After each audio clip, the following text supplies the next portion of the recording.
Shalom, nós vamos dar continuidade no estudo da festa de tabernáculos, Hag Sukkot, e hoje vamos estar então fazendo essa conclusão desse estudo. Nós já postamos alguns vídeos e é interessante você acompanhar desde o princípio. E agora nós vamos fazer uma conclusão baseada no final ali do texto de João, capítulo 7, e alguns versos do capítulo 8 do livro de João, das Boas Novas de Yohanan, capítulo 7, a partir do verso 24. Nós vamos fazer uma oração e aí vamos então dar esta continuidade. Senhor, em nome de Yahushua HaMashiach, te louvamos por esse período de festa, por esta data especial de tabernáculos, que nos ensina sobre tantas coisas e que nos traz assim tanto conhecimento de Ti, da Tua vontade para nós. Completa, aprofunda ainda mais esse entendimento, em nome de Yahushua HaMashiach. Amém. Então, nós paramos no capítulo 7 de Yohanan de João, versículo 24, que diz: Não julgueis pela aparência, mas julgai segundo o reto juízo. Então vemos que o Messias, ele está aqui no período da festa de tabernáculos, orientando as pessoas com relação ao julgamento, que façam um julgamento justo, uma análise justa dos fatos sobre as situações. E aí é importante nós entendermos isso. Vemos tanto ensino de engano, tantas obras erradas dentro da própria Kehillah, e muitas vezes líderes religiosos que querem se blindar para com as críticas, querem agir de uma forma de manipulação e controle, escondem textos como esse para que as pessoas não façam análise das coisas, não exerçam nenhum tipo de juízo. Só que aqui diz: não julgueis pela aparência, mas julgai segundo o reto juízo. Nós temos que analisar as coisas para não sermos enganados pelos falsos profetas. Nós temos que nos acautelar. Então, para isso, nós precisamos analisar, nós precisamos tomar posições para não sermos como Jezabel, como a Kehillah em Apocalipse, que uma profetisa, Jezabel, que se dizia ser profetisa e estava ali levando o povo a pecar. Por quê? Porque as pessoas não a confrontavam, a toleravam. Então muitas pessoas estão sendo ensinadas a tolerar determinadas pessoas que se colocam como líderes e sem que possa exercer nenhum tipo de análise ou juízo, enquanto que o texto diz aqui que é para julgar sim, mas segundo o reto juízo, até porque o próprio Messias vai falar para a Kehillah, para a congregação, a igreja de Éfeso, que um ponto positivo era que a Kehillah julgava aqueles que se diziam ser apóstolos, ser emissários, e os pegaram como mentirosos e ali os desmascararam. Então, por que elas fizeram isso? Porque elas superaram o medo que muitos líderes impõem para que as suas decisões não sejam questionadas, porque tudo é que o Senhor falou, que o Senhor disse, que o Senhor dirigiu, e aí o povo não pode opinar em nada, porque já se fechou todas as portas para análise, porque colocou como sendo a coisa do Senhor. Porém, é assim que muitos falsos profetas trabalham. Então eles são como portadores do que o Senhor falou, mas são falsos profetas. Então, mas existem os verdadeiros. E como distinguir? Então aí o Messias quer que nós exercemos um reto juízo, e utilizando o quê? Das escrituras, da palavra, para saber se aquilo se procede do Senhor ou não. Então, irmãos, vamos dar aqui segmento. Então, isso não agradou. O Messias, na festa do tabernáculo, ele vai ali trazer novamente confrontos, e isso não agrada. As pessoas preferem festa de tabernáculo, danças, músicas e coisas desse tipo, mas elas não querem confronto, elas não querem serem confrontadas nos seus erros. Como é que está a nossa a nossa questão do juízo hoje, né? Como é que está nosso discernimento? Então, o verso 25 diz assim: diziam então alguns dos de Jerusalém, não é este o que procuram matar? Então, muitos sabiam que os líderes religiosos, uma boa parte deles, queriam a morte do Messias. E aí, esse grupo estranhou, porque os líderes estavam procurando matar. Agora ele está aí falando. E por que não matou? Por que não pegou? Então ficou com essa curiosidade. E aí o verso 26 diz assim: e eis que ele está falando abertamente e nada lhes dizem. Então está todo mundo caladinho. Será que as autoridades realmente o reconheceram como Machia? E não foi. Não foi por isso. Realmente há uma dificuldade dos líderes religiosos, das autoridades religiosas, reconhecer Yahushua como Messias tal como ele é. Então muitas vezes as pessoas ou rejeitam ou fabricam um outro Messias, Messias diferente, ou seja, que aprova aquilo que o Messias desaprovou, que condena aquilo que o Messias aprova. Então muda a identidade do Messias, muda nome, etc, etc. Então, como o Jesus romano, por exemplo. Então, quando a gente apresenta o verdadeiro, então há uma resistência muito grande. Entretanto, sabemos de onde este é, mas quando vier o Mashiach, ninguém saberá de onde é. O verso 28. E Yahushua, porém, levantando a voz no Beit Hamikdash, e ensinava dizendo. Então, vemos aqui na festa tabernáculo, ele está em Jerusalém, como a festa é lá, e no Beit Hamikdash, que era onde eram feitos os sacrifícios, nós já estudamos sobre isso.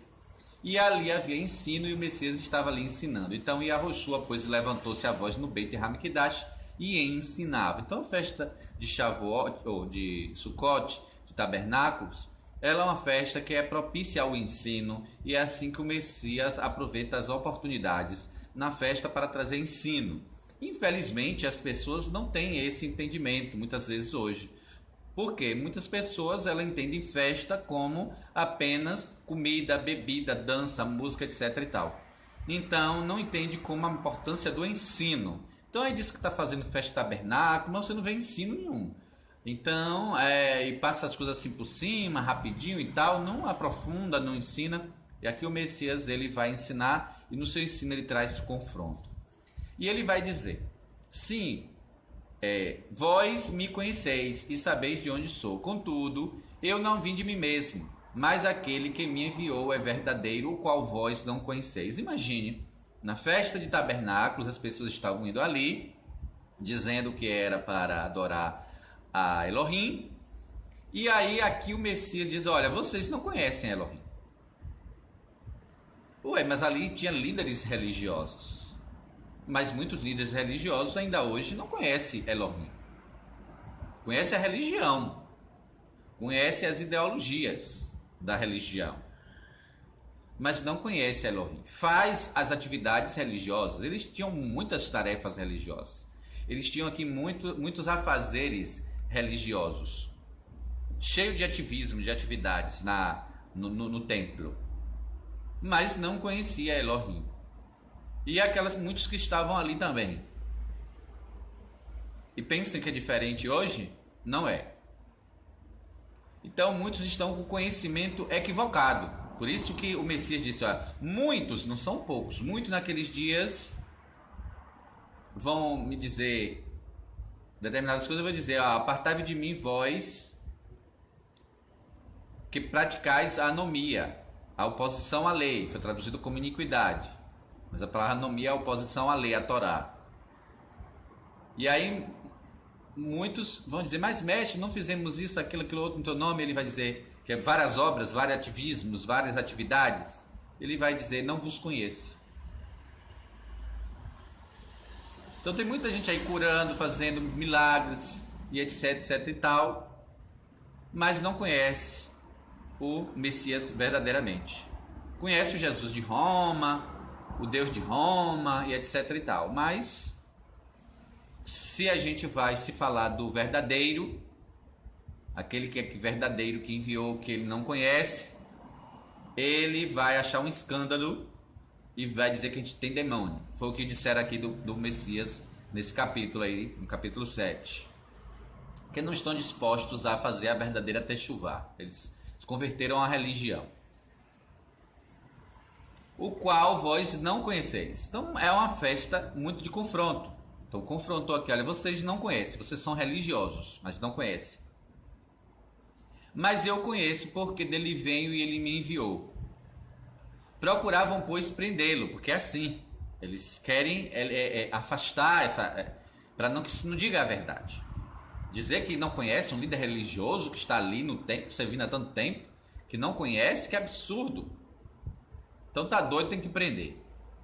Então esse foi o pensamento que tiveram para prender o Messias, para prendê-lo. Mas ninguém deitou as mãos nele, né?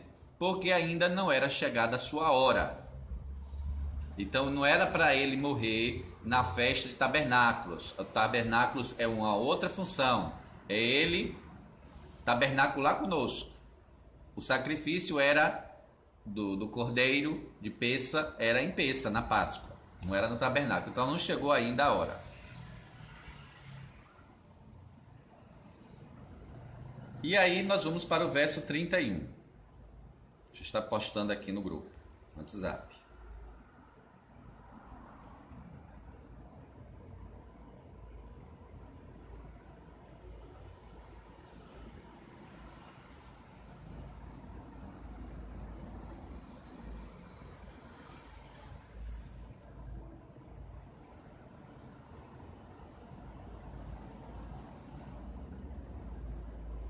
Então no verso 31 diz assim: contudo, muitos da multidão confiaram nele e dizia: será que o Machia, quando vier, fará mais sinais do que este tem feito?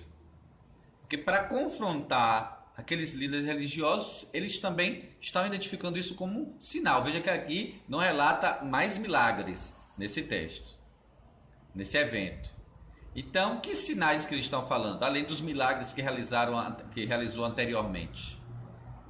Essas atividades confrontantes do Messias eram sinais. As pessoas às vezes acham que sinais são só milagres, mas determinadas atividades também são entendidas como sinais. Essa postura de autoridade, de confronto que ele está falando, é uma postura do Mashiach, do ungido que viria para pôr as coisas em ordem, para trazer o confronto. Os Purushim, verso 32. Os Purushim, que é os fariseus, ouviram a multidão murmurar estas coisas, quer dizer, identificando Yahushua como Mashiach, como Messias, como ungido. E os principais Kohanim, os principais sacerdotes. Vejam que os principais sacerdotes e os Purushis mandaram guardas para o prender. Então, não é de hoje que os principais sacerdotes das religiões não têm o entendimento correto do Messias e acaba trazendo perseguição para quem traz esse entendimento. Então fizeram isso com o Messias, fizeram isso com os discípulos depois. Então, preste atenção, as coisas não mudaram muito. E aí mandaram então que prendesse o Messias. Verso 33. Disse, pois, Yahushua: ainda um pouco de tempo estou convosco. Então eu vou estar aqui tabernaculando, armando o meu tabernáculo, eu estou aqui de passagem. Então, habitação passageira, que é a sucá, né, a tenda. Então eu armei minha tenda aqui temporário, não é definitivo. Então ainda por um pouco estou com vocês. E depois vou para aquele que me enviou. Então aqui agora eu estou com uma tenda passageira. Então veja que lá no deserto eles habitaram em tendas durante aqueles 40 anos. Foi uma passagem, mas com o destino para a terra prometida. O Messias passou um tempo aqui e quando ele retornar será para estabelecer o seu reino milenar e depois do milênio o novo céu e a nova terra, onde Elohim tabernaculará conosco. Eis o tabernáculo de Elohim com os homens, conforme está em Apocalipse, no final. Verso 34. Vós me buscareis e não me achareis. Quer dizer, buscar-me-eis e não me achareis. Diferente lá das escrituras antigas, que o Elohim, né, o Eterno, diz: Buscar-me-eis e me achareis quando? Quando me buscardes de todo o coração. Mas esses aqui não estavam querendo buscar o Pai de todo o coração, muito menos o Messias. Então ele diz: vós buscar-me-eis e não me achareis. E aonde eu estou, vós não podeis vir. Então há esse bloqueio, né, em buscar, quando muitas vezes a questão não é de sincera. Disseram, pois, os moradores da região de Erudá uns aos outros: para onde irá ele, que não o acharemos? Irá por acaso a dispersão entre as nações e ensinará aos gregos, aos estrangeiros? Que palavra é esta que disse: buscar-me-eis e não me achareis? E onde eu estou, vós não podeis vir. Então, que palavras são essas? Então, eles não entenderam, né, o que o Messias estava falando. E nós vamos ver por que eles não entenderam. Então, eles estavam debaixo da ação de Rassatã, um grupo de pessoas. Vimos que outro grupo creu no Messias, vimos lá em cima, mas outro grupo não. Então, ali há uma divisão. Aí agora nós vamos para o último dia da festa, que é o 7º dia, o último dia da festa tabernáculo. O 8º dia é uma outra convocação, mas a festa são 7 dias. O 8º já é uma convocação extra. Nós vamos aqui concentrar que então é o 7º dia da festa tabernáculo. Então, ora, no último dia, o grande dia da festa, que é muito importante, e Yahoshua pôs-se em pé e clamou dizendo: se alguém tem sede, vem a mim e beba. Conta-se que nesse período eles faziam ali um ato profético com relação à questão da chuva.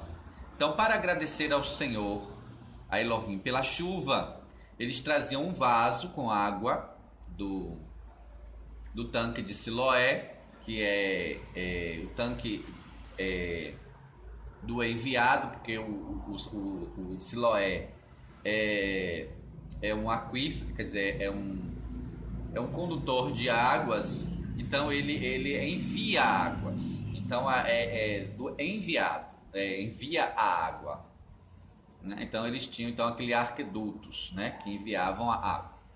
Então eles pegaram então a água e aí eles derramavam ali no pé do altar.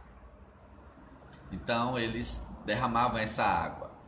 E aí, o que acontece? Isso não é uma coisa da Torá, isso aí é uma tradição que eles faziam, e eles recitavam salmos, e aí eles derramavam ali em agradecimento ao Senhor pela chuva que foi derramada, pela água que foi derramada, e pedindo que nesse novo ano, quer dizer, nesse novo ciclo, dessa festa para outra, o Senhor continuasse a derramar da sua chuva, porque essa festa aqui é a festa da colheita. Então teve uma boa colheita porque teve chuva.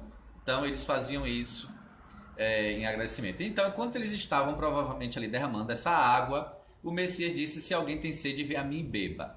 Eu acredito que não só por isso, mas por quê? Porque a festa tabernáculo, ela é uma memória daquele período em que, durante 40 anos, o povo tabernaculou no deserto, armou suas tendas no deserto. E vimos na história do deserto a dificuldade de se ter água. O povo passou dificuldade, então, e precisava da água. E essa água veio pela dependência do Senhor. Então, o Senhor operou sobrenaturalmente e trouxe a água. Então, aqui, nesse momento de relembrar aquele período de deserto, o Messias disse: se alguém tem sede, vem a mim e beba. Porque aquela água que era derramada ali no pé do altar, ninguém bebia, tá? Então eu acredito muito mais nessa referência com a água de beber no período do deserto, que foi uma providência de Elohim, e aqui o Messias se apresenta como essa fonte, como essa rocha da onde brotava essa água, como lá no deserto, aquela rocha de onde saiu a água e o povo bebeu. Então, é uma reflexão que eu identifico mais desta maneira, tá? E ele disse aqui, né, verso 38, quem crê em mim, como diz as Escrituras, do seu interior fluirão, seu ventre, fluirão rios de águas vivas. Então isso é muito interessante, essa palavra, porque Porque em Isaías 44, verso 3 diz: porque derramarei água sobre o sedento e rios sobre a terra seca. Derramarei a minha rua sobre a tua prosperidade, quer dizer, o meu espírito, a minha rua, sobre a tua posteridade, os teus descendentes, e a minha bênção sobre os teus descendentes. Então aqui fala de derramar a água e com a conexão de derramar a rua, o espírito. Então, quando o Messias estava falando aqui de que quem tem sede vem a mim e beba, quem crê em mim, como diz as escrituras, do seu interior fluirão rios de água viva, ele estava falando a respeito do derramar da Ruach HaKodesh, que aconteceria em Shavuot, em Pentecostes, e que aí as pessoas passariam a fluir na Ruach, fluir no Espírito. Tanto é que o verso seguinte aqui de João, nós estamos em João, em Yohanan, capítulo 7, lemos o verso 38, vamos reler o 38 e o 39. Então, quem crê em mim, como diz as escrituras, do seu ventre fluirão rios de água viva. Ora, isto ele dizia a respeito da Ruach, do Espírito, né, Ruach HaKodesh, que havia de receber os que nele crescem. Pois a Ruach, nesse momento aqui que o Messias estava conversando, ainda não fora dada, porque vai vir lá em Shavuot, Pentecostes. Porque Yahushua ainda não tinha sido exaltado. Agora veja bem, ele dá essa promessa na festa do tabernáculo e se cumpre na festa de Shavuot. Então veja as conexões entre as festas, as importâncias dessas festas para meditarmos sobre ela e nos edificar. Então aqui vemos uma grande promessa nesse período da data da festa de Shavuot, é uma data de nós perguntarmos como está a nossa sede de buscar a Yahushua, a de beber da Rua, de buscar a Ruach HaKodesh. Então muitas vezes as pessoas estão pensando na festa como uma diversão, mas não percebem na festa, não vão a essa festa como uma sede de se encher da Ruach HaKodesh, de beber do Messias, de deixar fluir esses rios de águas vivas do seu interior. Então, é interessante que nós possamos resgatar esse entendimento para esse período do ano. Então, quando chegar a data da festa de Shavuot, ou de tabernáculos, é um momento de nós relembrarmos o que o Messias falou nessa festa, do fluir.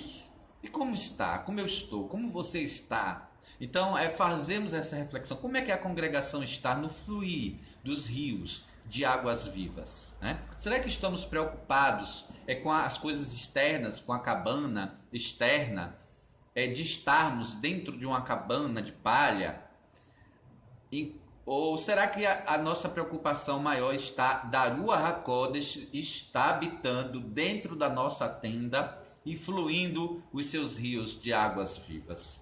Então não estou aqui desmerecendo a cabana que deve ser construída em Jerusalém no período da festa, conexão com Beit HaMikdash, com o templo onde há o oferecimento dos sacrifícios. Mas uma coisa nós sabemos, que aqueles mesmos que estão longe, esse texto da Rua nos aplica. Então, muitas vezes as pessoas trocam as coisas. Elas querem fazer as cabanas aqui, que não eram para fazer, quer dizer, que não é que é proibido, mas é para elas serem feitas lá, o mandamento é lá. Mas elas querem fazer as cabanas aqui, mas não estão a fundo aproveitando esse período para buscar da Ruach HaKodesh, do fluir das águas, do beber das águas do Messias. Então, irmãos, vamos ter cuidado em trazer toda a tradição judaica, muitas vezes equivocada. Não há mandamento na Torá de nós armarmos essas coisas fora. Podemos até fazer, mas não como uma obrigação, porque o mandamento da Torá é outro. Agora, a orientação aqui do Messias é o que o Messias disse na festa do tabernáculo, no último dia da grande festa: se alguém tem sede, venha a mim, beba. Se, então quer dizer que muitos não estão com sede. Muitos estão atrás do oba-oba. E aqui ele está falando do fluir dos rios de água viva, ou seja, da Ruach HaKodesh. E muitos passam esse período e não estão focados nisso. Então, qual é o seu foco? Qual é o meu foco nesse período? Deixa eu estar postando aqui no grupo. Então, é um período de confronto, sim. Estamos confrontando, sim, porque essa festa é para isso.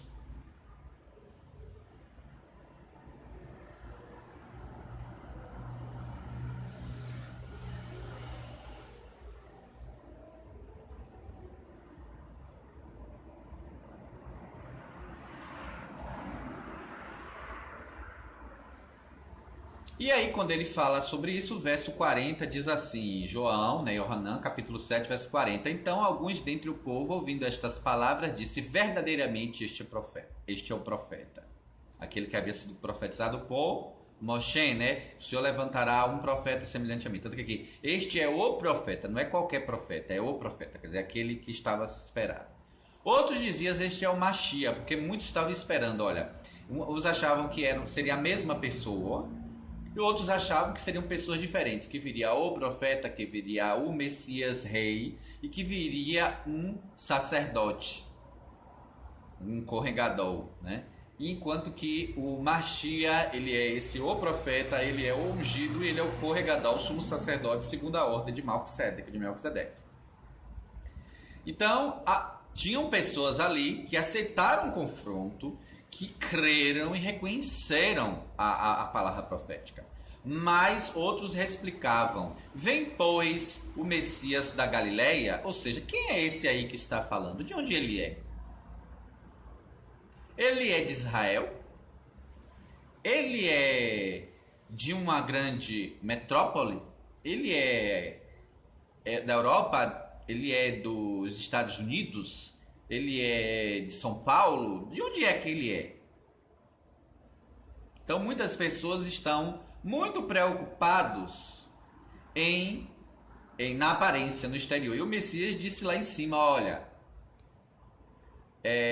sobre o juízo, não julgueis pela aparência, mas julgai segundo o reto juízo. E eles não tinham nem pesquisavam, então eles achavam que o Messias nasceu na Galileia. Então tem muitas pessoas aí que falam da vida dos outros, mas nunca pesquisou, não sabe. Faz um julgamento superficial, de qualquer maneira, é mais fofoca do que outra coisa. Então, nós não devemos nos admirar daquilo que falam de nós. Por quê? Porque com o Messias foi assim, imagine. Então o Messias estava falando ali, algumas pessoas acreditaram, receberam aquela palavra profética, mas outros não. Eles não estavam querendo refletir sobre a palavra, examinar realmente a palavra. Eles que queriam achar motivo para não dar ouvido, mesmo que o motivo não fosse o conteúdo da mensagem dele, fosse de onde ele era, fosse de genealogia, fosse de descendência, ou sei lá, de que cargas d'água. Porém, e aí eles ainda usam a escritura. Não diz as escrituras que o Messias ungido vem da descendência de Davi? Então eles achavam que aquele não era da descendência de Davi.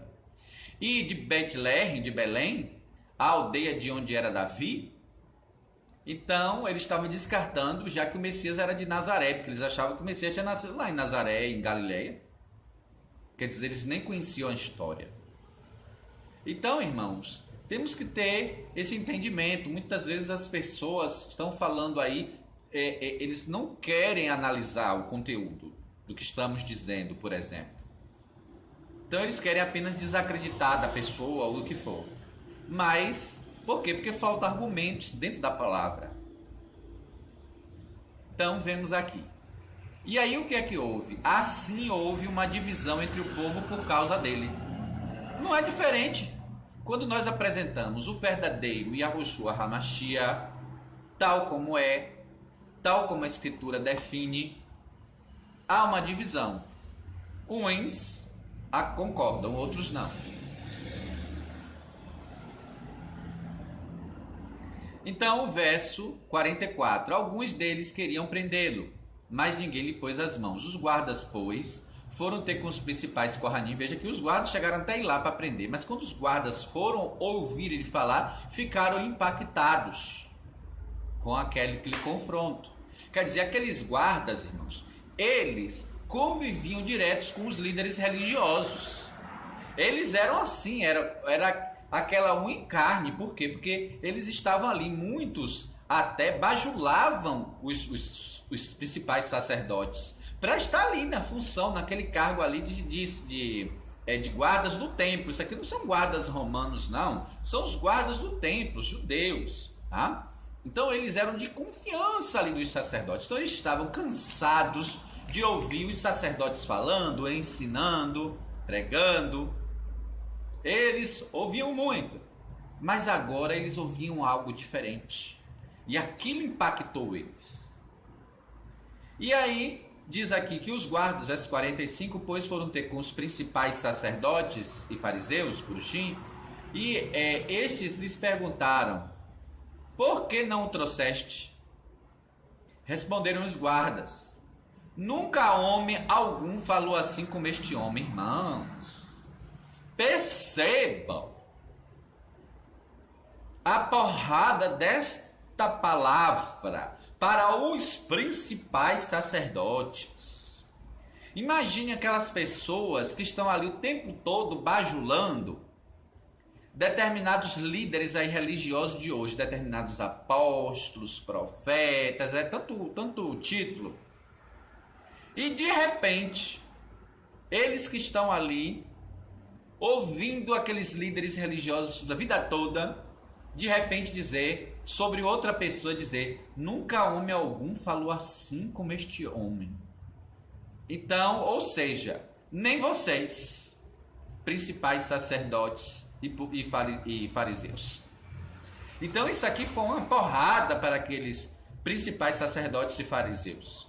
Esses guardas chegarem e escancarar na frente deles que nunca homem algum, inclusive aqueles todos que estavam ali, os principais Kohanim, cheio de títulos de Purushim, nunca falou como aquele homem. Então isso aqui foi um confronto. Mas aí, será que eles receberam bem essa palavra? Ah, o ciúme, a inveja, o orgulho. Replicaram-lhe, pois, os fariseus: também vós fostes enganados? Porque eles, os líderes religiosos, os principais líderes do país, os principais sacerdotes, teólogos, conhecedores da palavra, que são os donos da verdade. Então, se alguém do seu grupo começa a ouvir algo diferente e a mexer ali no coração, no espírito, na rua, vindo do eterno, eles não gostam. Diz logo: ei, vocês foram enganados, vocês estão sendo enganados. Que espírito de engano é esse? Essa história, irmãos, é antiga. Replicaram-lhe, pois, os fariseus. Então tem muitos fariseus aí hoje. Né? Também vós fostes enganados? Creu nele, por acaso, algum das autoridades? Que autoridade que ele está falando? É romana? Pilatos? Coisas desse tipo? Não, ele está falando aqui das autoridades do povo do Senhor. Do povo do Senhor.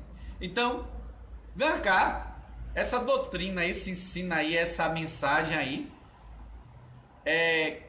veio de que quais são as autoridades evangélicas, gospel e cristãs e judaicas saiu com essas notícias aí? Alguma autoridade? De que autoridade está crendo nisso aí? Ou alguém dentre os teólogos, né, os Purushim, os grandes pesquisadores, estudiosos da palavra? Mas esta multidão não sabe a Torá, é maldita. Isso é esse povo burro que não conhece as escrituras. Que eles eram os que conheciam. Não mudou muita coisa, irmãos. Quando trazemos o confronto com base nas escrituras, para, mexendo nessa estrutura babilônica que está aí, travestida de serva do Messias, para enganar as pessoas. São essas as posturas desses líderes. Eles querem desmerecer os outros, para que as pessoas não creiam na verdade. Mas veja que Nakadimun era um dos príncipes. E Nakadimun estava crendo no Messias. Aí Nakadimun diz no verso 50, que é Nicodemos: um deles, que antes fora ter com Yahushua, perguntou-lhes: a nossa lei, a nossa Torá, por acaso julga um homem sem primeiro ouvi-lo e ter conhecimento do que ele faz? Ou seja, vocês estão agindo conforme a Torá, tomando já as decisões sem antes ouvir, porque as pessoas, elas tomam já as decisões sem ouvir a outra parte. Então, irmãos, fizeram isso com o Messias. Vão julgar você também, não vai nem querer ouvir. Não, irmão, por que você não senta realmente para ouvir? Sente com ele, com Yahushua, vamos conversar, vamos analisar. Não, eles não queriam, porque eles estavam feridos no seu orgulho. Como há tanto tempo servindo ao Senhor do templo, fazendo a obra do Senhor durante tantos anos, e agora alguém dizer que está errado, que não conhece a Elohim, que está errado o que a gente está fazendo, ensinando? Não, isso aí não é do verdadeiro Messias, isso aí é do engano, isso aí é de povo que não conhece a Escritura, estão enganados, enganando os outros. O orgulho cega. Mas aqui Nakadimun fez essa pergunta, e aí eles responderam-lhe: és tu também da Galileia? Olha o desprezo, né? Então começa logo os ataques, os sarcasmos, né? Examina e vê que da Galileia não surge profeta. E aí cada um foi para casa. Mas veja, eles estavam errados. No segundo livro de Reis, capítulo 14, segundo livro de Reis, capítulo 14, verso 25, vai falar de um profeta chamado Jonas. Não estou falando do livro de Jonas, tá? É daqui em segundo livro de Reis, capítulo 14, 25. E Jonas era de Gat-Refé. E Gat-Refé aonde? Na Judéia? Não, na Galileia. Então, eles estavam se gabando de conhecedores da Escritura, mas eles esqueceram que teve lá sim um. Nós vamos ler esse texto agora. Deixa eu estar postando aqui no grupo.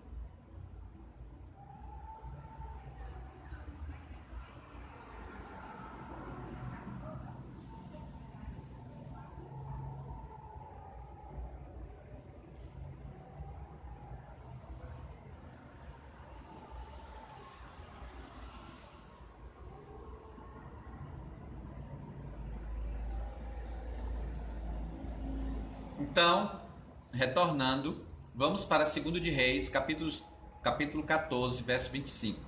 Também este restituiu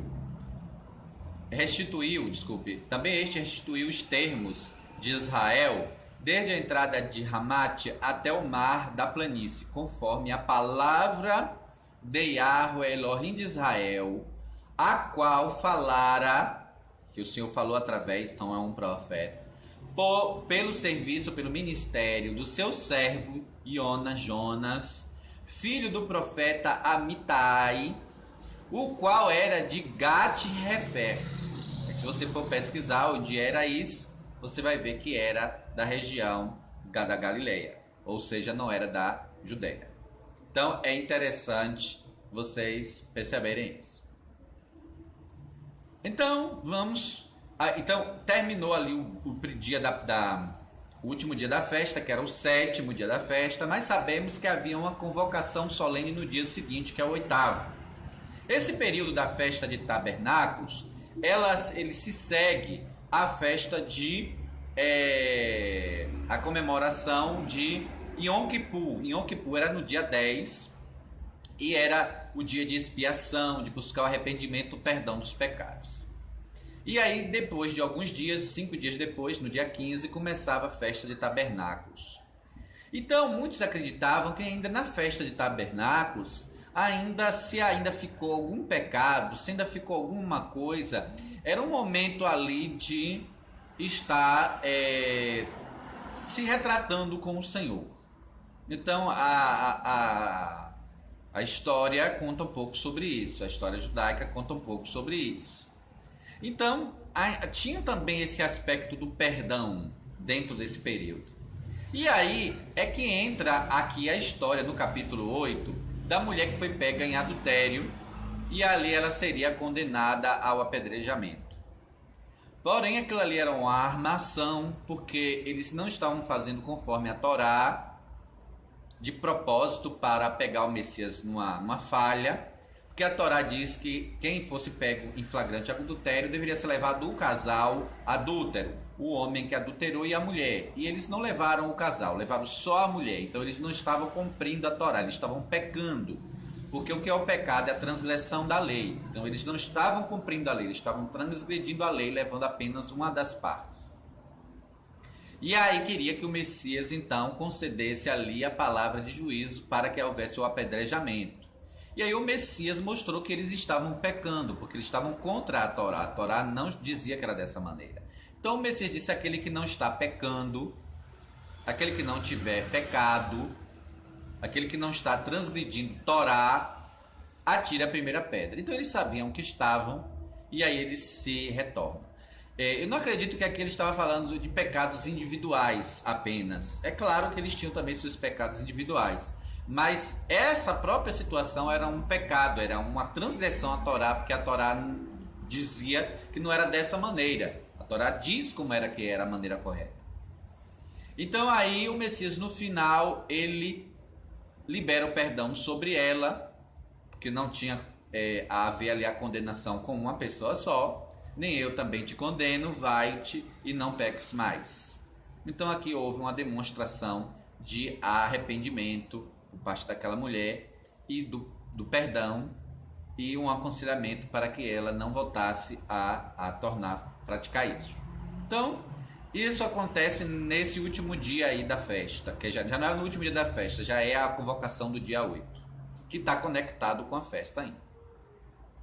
E nesse período dessa festa, era lido, né, pelo costume do povo, lido alguns salmos, em especial o Salmo 118. E aí nós vamos ver o seguinte, o que é que diz no Salmo 118, eles cantavam, recitavam esse salmo lá.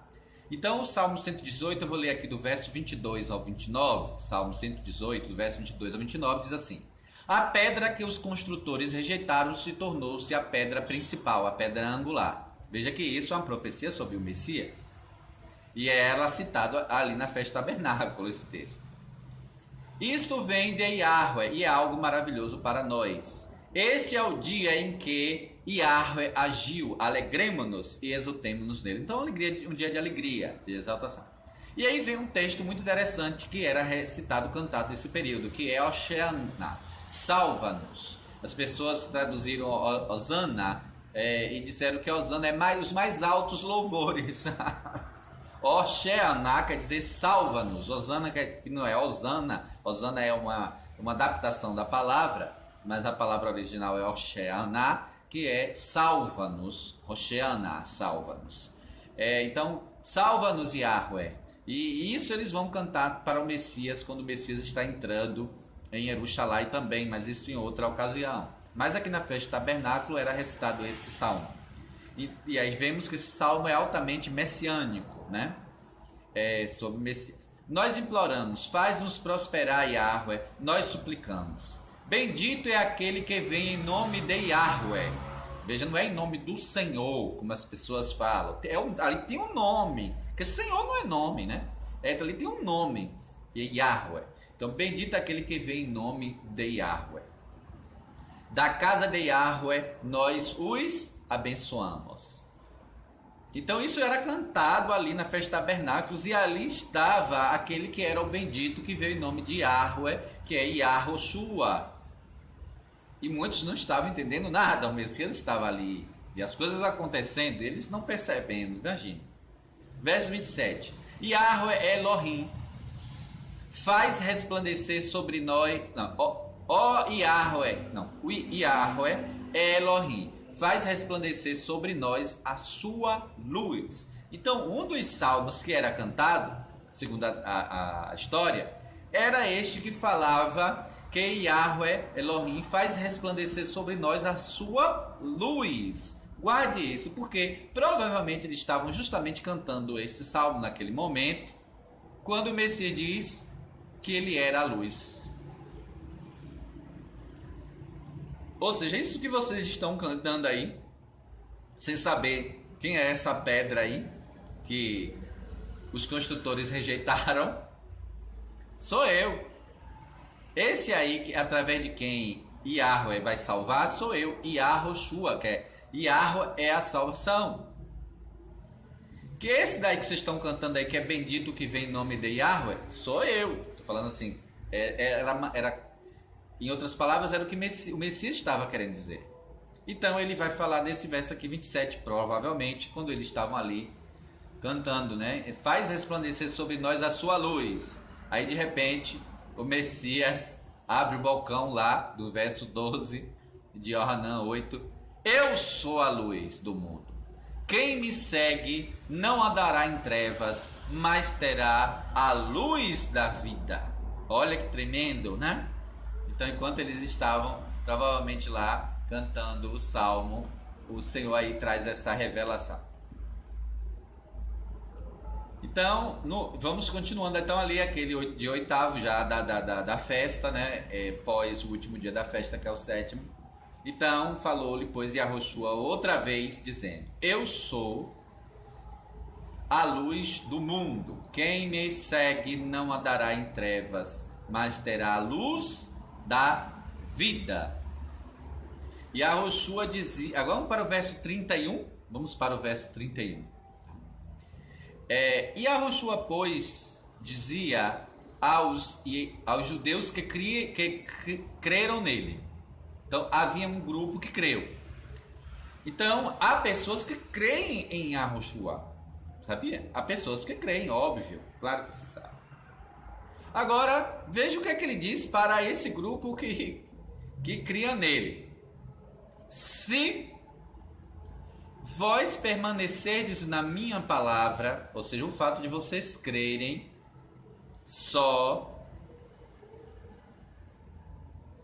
é só o começo. Mas tem outra coisa. Não é para ficar só no crer. Então ele está falando para aqueles que creram. Se vós permanecerdes na minha palavra, verdadeiramente sereis meus discípulos. Então, uma coisa é crer no Messias e outra coisa é ser discípulo. Se as pessoas não permanecem na palavra do Messias, mas nas palavras dos teólogos, nas palavras de líderes religiosos, adulterados, muitas vezes deturpados, continua só a crer, mas não é talmidim, discípulo de Yahoshua. Para ser discípulo de Yahoshua, tem que permanecer nas palavras dele. Então, por isso que precisamos mergulhar nas palavras dele, estudar as palavras dele, como estamos buscando, para não sermos enganados. Então, se vós permanecerdes nas minhas palavras, verdadeiramente sereis meu discípulo. Mas não cria nele, então já não é discípulo? Não. Tem muita gente aí que crê, mas não é discípulo. Os demônios creem que ele é o Messias, mas não permanece na palavra dele. Não é discípulo dele, óbvio. Então, na festa de Shavuot, de tabernáculo, de Sucote, o Messias se revela como a luz. A luz traz entendimento. Então, como está a busca pelo entendimento? Como é que está a sua busca pelo entendimento vindo do Messias? Quem me segue não andará em trevas, mas tem gente que está lá parado querendo que a luz fique lá. Só que o Messias não é uma luz parada. É uma luz que caminha. Então, se você ficar lá, começou na luz, mas depois ficou na trevas, porque a luz já andou, já foi embora. Então tem que seguir. Quem me segue não andará em trevas. Mas tem pessoas que teve aquele encontro com o Messias, foi iluminado, o Messias continuou, mas ele parou ali. Parou ali e a luz foi diminuindo, e ficou na escuridão. Então, quem me segue não andará em trevas, mas terá a luz da vida. Então precisamos, acompanhar, sebo nas canelas, acompanhar a luz. Então é uma caminhada.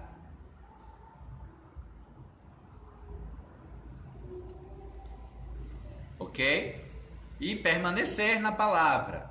Então, para isso, conhecer a palavra. Então, ele está falando para aqueles que creram nele. Se vós permanecerdes na minha palavra, verdadeiramente sereis meus discípulos, então está no futuro, e conhecereis a verdade, e a verdade vos libertará. E já é o terceiro passo. Então, quem crê já não está liberto, automaticamente. É um processo, é crer, permanecer na palavra para se tornar discípulo, e aí vai conhecer a verdade, e a verdade vai libertar. É um processo. Mas as pessoas da religião querem vender como uma coisa instantânea. Por isso que há tanta destruição por aí. Porque as pessoas muitas vezes estão enganadas. Está postando aqui agora, um momento.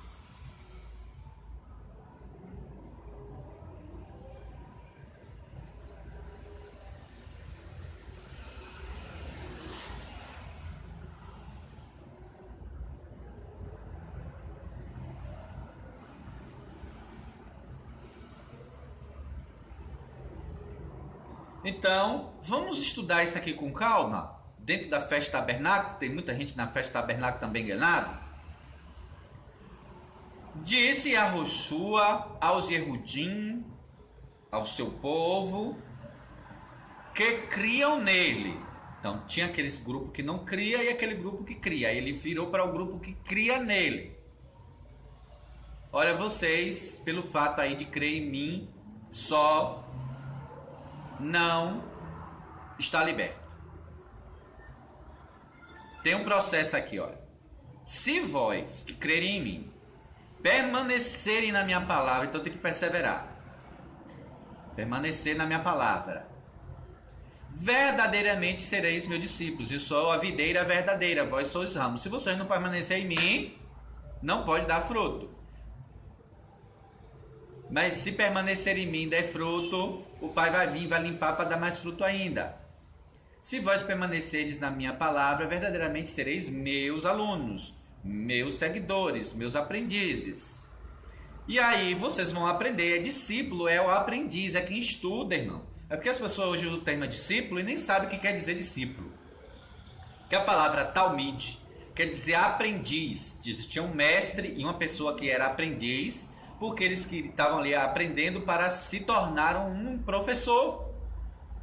Então era assim, existia o rabino e existia o aprendiz, o talmid, que estudava ali para futuramente se tornar um professor. Então, o discípulo é alguém que está ali para aprender. Então, você, primeiro, para ser discípulo de Yahoshua, primeiro precisa crer, porque se não crer nele, não tem como ser discípulo. Agora, crer somente não faz discípulo. Crer é o processo inicial.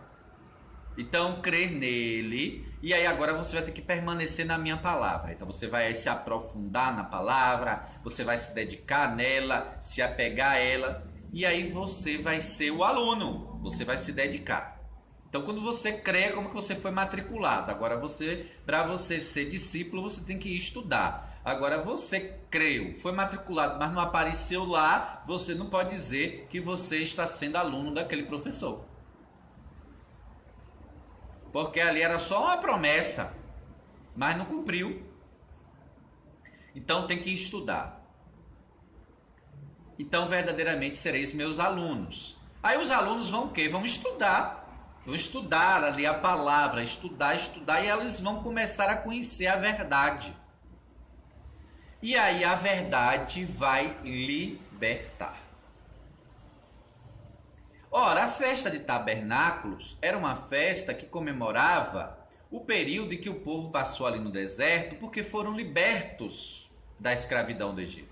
Libertos, eles tinham sido escravos e agora eles estavam libertos. Então a festa de tabernáculo é uma festa de liberdade do período, lembrando do período de transição entre o cativeiro, da passagem do cativeiro até chegar na terra prometida. Então eles não eram mais escravos, mas também eles não estavam na terra prometida. Eles estavam no momento de passagem, mas já eram libertos. Então, o Messias aproveita justamente para falar de liberdade, de libertação. Só que agora uma libertação que vem pelo conhecimento da verdade. Então, antes eles haviam sido libertos de uma escravidão física. Agora precisavam ser libertos pelo conhecimento da verdade. Então, tem muitas pessoas que estão presas na mente pelo engano. Creem no Messias. Começam até como discípulo. Mas por não permanecer na palavra, porque em vez de permanecer na palavra, vai para um monte de outras coisas, vai para um monte de doutrina de homens, um monte de práticas religiosas, longe da palavra, não permanece na palavra, não conhece a verdade e aí não é liberto. Então tem muitos aí prometendo libertação, mas vai ver que libertação é essa. Libertação.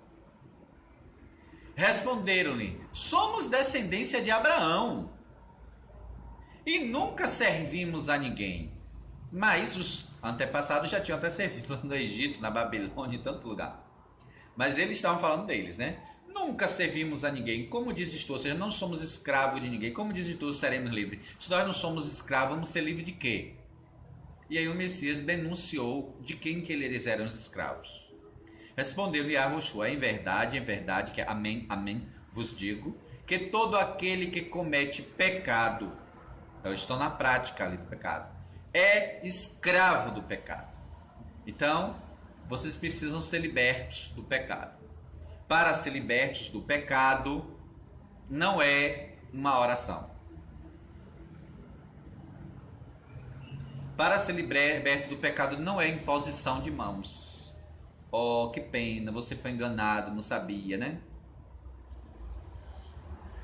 Para ser liberto do pecado não é só crer. Você também foi enganado, né? Porque aqui o crer é o início. Primeiro crê, depois permanece na palavra, e vai se tornando verdadeiro discípulo, e aí vai conhecer a verdade. E aí a verdade vai trazendo libertação. Porque o que é o pecado? Yohanan disse: pecado é a transgressão da Torá. Então por que o povo está transgredindo Torá? Porque falta conhecimento da Torá. O verdadeiro conhecimento da verdade que liberta.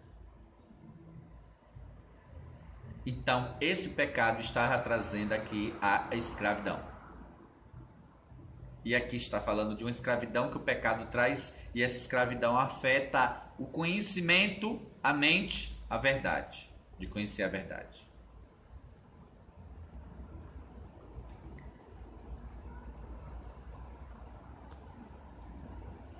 O verso 42. Disse-lhe, pois, Yahushua: se Elohim fosse o vosso pai, certamente me amarias, pois que eu saí e vim de Elohim, não vim de mim mesmo, mas ele me enviou. Então vamos aqui falar do amor, mas antes eu queria voltar só nessa questão da libertação. Veja bem, existem pessoas que estão endemoniadas. Então aí você vai repreender no nome de Yahushua, você vai orar, vai repreender aquilo, e ele vai ser liberto do shedim, mas não do pecado. O pecado é essa receita aqui. Entenderam a diferença? Uma coisa liberta de um shedim e a outra é do pecado. O pecado é outro caminho, é um processo. Já pensou a pessoa orar e aí pronto, foi liberto do pecado? Oh, não é assim, vai embora o shedim. Agora o pecado é um tratamento, é uma vida de permanecer na palavra, se tornando discípulo, conhecendo a verdade e a verdade libertando. É um processo. Tá? Mas vamos agora para o amor. Verso 42. Disse-lhe, pois, Yahoshua: se Elohim fosse o verdadeiro Pai, vosso Pai, certamente me amaríeis. Verso 42, né? Pois que eu saí e vim de Elohim, não vim de mim mesmo, mas ele me enviou. Então, aqui é o 8º dia, logo após ali a festa de tabernáculos, que encerra no 7º dia, e o 8º faz ali uma grande convocação, mas está conectado com essa festa. Então, o Senhor está falando de luz, que ele é a luz do mundo, e aí ele fala de conhecer a verdade, e a verdade vos libertará. Então entendendo que a luz fala de conhecimento. Então a luz faz você conhecer aquilo que na treva você não conhece. Então você entrou num lugar vendado, e tira a venda, você não conhece aquele lugar, tira a venda, mas está tudo escuro, bem escuro. Então você não conhece ali o que as coisas que estão ali. Aí à medida que vai acendendo a luz, bem fraquinha, aí você vai começando a conhecer. E a luz vai aumentando, você vai conhecendo mais e conhecendo mais e conhecendo mais. Então a luz aqui fala do conhecimento verdadeiro. Tá? Do conhecimento espiritual, do conhecimento que vem da Ruach HaKodesh, vem do Messias através da Ruach HaKodesh. Então, como está você no período da festa de tabernáculo buscando a luz do entendimento? Buscar a luz. Não é e buscar aquele que tem sede, vem a mim, beba. E aquele que precisa de luz, vem a mim, porque eu sou a luz do mundo. Quem me segue não andará em trevas. Então, é nessas coisas que nesse período da festa de tabernáculo você está focado, você está pensando, ou pensando em outras coisas, né? Então, irmãos, há muitos desvios do que é a festa. Mas aqui o Messias vai trazer, olha, você quer a luz? Eu sou a luz do mundo. Quem me segue não andará em trevas, mas terá a luz da vida. E aí ele fala para aqueles que crerem nele, se permanecerem na minha palavra, verdadeiramente sereis meus talmidim. Então olha aí um período bom do ano para nos avaliar como estamos como talmidim, né? De permanecer na palavra, de conhecer a verdade, para buscar na verdade a libertação. Sabia? A festa é isso que o Messias falou. Mas tem pessoas aí tratando de outras coisas totalmente diferentes, passando bem longe de tudo isso aí que o Messias trouxe.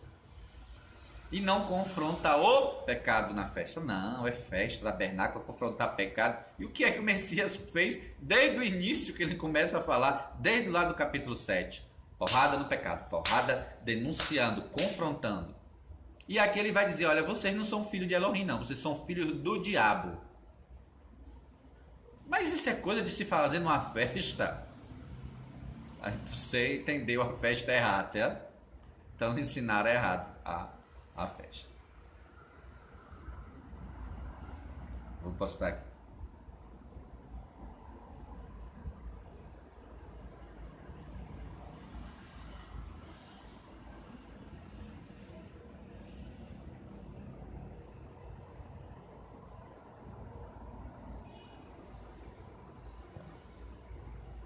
E aí ele disse, olha, se Elohim fosse vosso pai, certamente me amareis. Me amaríeis. Então, como é que está o seu amor? É um período dessa festa avaliar como é que está o seu amor pelo Messias. Olha o que ele disse, aquele que me ama, guarde os mandamentos. E aí, está guardando os mandamentos? É o momento de refletir na festa tabernáculo isso. Pois que eu saí, vim de Elohim, não vim de mim mesmo, mas ele me enviou. E aí eu estou aqui tabernaculando, estou armando aqui minha tenda, minha sucá. Mas é por pouco tempo, depois eu vou embora. E aí o verso 43 diz assim: por que não entendeis a minha linguagem? Nós sabemos, o el deste século, o poder deste século, cegou o entendimento dos incrédulos, para que não resplandeça a luz, o esplendor da kavod, do Mashiach. Então, por que não entendeis a minha linguagem? Por que não podeis ouvir a minha palavra? Então, tem pessoas que estão assim, resistentes, sabe? Resistentes. Não querem entender a linguagem do Messias. Não querem ouvir a palavra. Elas querem outras coisas. Querem ouvir o que elas querem ouvir para agradar o eu, o ego. E aí ele diz o porquê. Vós tendes por pai é o diabo. Vós tendes por pai Hassatã, o adversário, o diabo. E quereis satisfazer o desejo do vosso pai. Então vocês não querem ouvir a minha mensagem, a minha palavra. Não querem entender. Então vocês não querem se dedicar a entender, a buscar, a compreender, a permanecer na minha palavra, conhecer a verdade, para a verdade vos libertar, porque vocês querem satisfazer o desejo do vosso pai. Ele foi homicida desde o princípio e não se firmou na verdade. Então tem muita gente aí que até utiliza alguma coisa da verdade, mas não se firma nela. Começa e de dali a descamba para lá. Então é assim que Hassatã fez. Pegou o Salmo 91, que fala de caminhar, que os malahim sustentariam nossas mãos para não tropeçarmos em pedra. Quem tropeça é quem está andando. Aí ele pega aí uma palavra que é verdadeira, mas ele não se firma na verdade. Então ele pega dali e desliza para lá. Ou seja, ele quer que o Messias se jogue do pináculo do templo embaixo e traz esse texto. Esse texto não é de quem se joga de uma altura, é para quem está andando. Então ele não se firma na verdade, porque não há verdade nele, porque ele profere mentira, fala do que lhe é próprio, porque é mentiroso e pai da mentira. E vocês são um monte de mentirosos. É isso que você estava dizendo para eles. Vocês estão na mentira, vocês preferem a mentira. Vocês preferem a mentira. É porque agrada a vocês, porque fala aquilo que vocês querem ouvir, para massagear o ego de vocês. Então a verdade vocês não querem. Vocês querem o engano. Porque o engano é bonitinho, é macio, fofinho, pronto. Mas a verdade dura e crua vocês não querem. E o verso 45, mas porque vos digo a verdade, não me credes. Então, é esses princípios que eu percebo para a festa de Shavuot. Então, nesse período, dessa data, dessa festa que é lá em Jerusalém, com diversas coisas para ser feita no Beit Hamikdash. Então, o que me fica para aqui é as reflexões e as aprendizagens dessas riquezas para nos fazer crescer na presença do Senhor e servi-lo melhor. Então é assim que eu entendo a festa, essa data para nós hoje, que estamos longe lá de Jerusalém, sem o Beit Hamikdash. Então, resta para nós lembrarmos de como é a festa nas Escrituras e o que ela nos ensina e os seus princípios para impactar, mudar e melhorar a nossa vida. Então aqui o Messias está nos incentivando a conhecer a verdade, a buscar a verdade, a nos libertar do pecado, desse engano. Então, vamos louvá-lo, né? Vamos estar aqui orando neste momento. Pai, Em nome de Yahushua HaMashiach te louvamos por este período do ano em que o Senhor nos ensina estas coisas para melhor te servir. Aprofunda ainda mais este conhecimento. Em nome de Yahushua HaMashiach, amém. Shalom, Shabbat Shalom para vocês e uma boa conclusão dessa festa de tabernáculos, deste período desta festa, que ainda há tempo, ainda não estamos ainda no fim, ainda temos, caminhando para o fim da festa, dessa data da festa, e que você possa ainda meditar nestas coisas. Releia João capítulo 7, Yohanan capítulo 7, capítulo 8, e deixar o Ruach trabalhar. Deixe fluir a Ruach Kodesh. Aproveite esse momento com o Pai, a encontrar o Messias e a deixar ser trabalhado por Ele. Isso vai agradá-lo muito mais, porque é assim que Ele quer agir em nosso meio. Shalom.